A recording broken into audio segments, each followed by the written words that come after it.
Hey Allie, it's Thursday, and I am not so tired this week that I can't actually do a proper video, though I am still in my pajamas. So first things first, Edible Woman rehearsals are going very, very well. We only have like a week and a half until tech, and we only started a week and a half ago, so I am freaking out just a little bit. Not a lot to say. It's going really well, getting slightly overwhelmed by the props list and how much we keep adding to it, but it'll all work out because it has to work out. And we know how to put on a damn good show. But what I want to talk about, Allison, is a little bit more serious today. I have had a really fantastic and really lucky month in terms of lining up jobs for next year. 2 weeks ago I signed my contract for roster and I was offered a co-op for Henry IV Part 1 and 2, which will be starting at the end of November, and I also got a job for another independent show that's happening October-November. So basically I have my life planned until close to the end of January next year, which is something that's really difficult to have done when you're in theater. Basically I've just been incredibly lucky lately. I've just had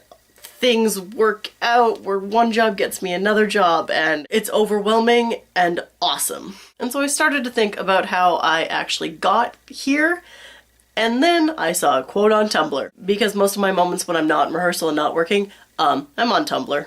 And the quote is, "Sometimes the wrong choices bring us to the right places." Now, Allison, you know why I left Calgary. I don't really keep it a secret, aside from the fact that it's actually a really good story now that I actually have some distance from it.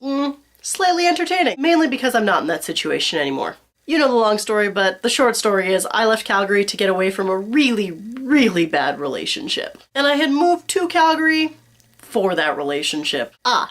However, to move to Calgary, I had to find a school to go to that would, still fit within my realm. And at the U of S, I was taking design, except I knew I didn't want to be a designer. I knew I wanted to be a stage manager. So I ended up at Mount Royal University, where I took technical theater, and it was awesome. And it was only a 2-year program, and I asked them really, really politely to let me into the second year because I'd already taken 2 years of theater, and they let me. So I took my 1 year of theater, and then the day after convocation, I moved back to Weyburn. 6 months later, I moved back to Saskatoon, and I emailed my friend Angela, who was in charge of volunteers for Live 5 at the time, and said, hey, I'm coming back and can volunteer again, and just throw my name out there for a stage manager if anybody's still looking for one. And somebody was looking for one, and then I got that show. And then in May, I was asked to do Vimy, and then very shortly after that, I was asked to do Edible Woman. And because I did Vimy, I was asked to do East of Berlin, and because I did East of Berlin, my name was passed along to roster, and so I got that. And I essentially harassed Persephone into giving me an apprenticeship position. And because I did Filling Holes, I was offered the show I was offered in October, and because I've done all the Live 5 stuff, I was offered Henry IV Part 1 and 2 in December, which, oh my god, I'm so excited for, but oh, it's gonna be hard.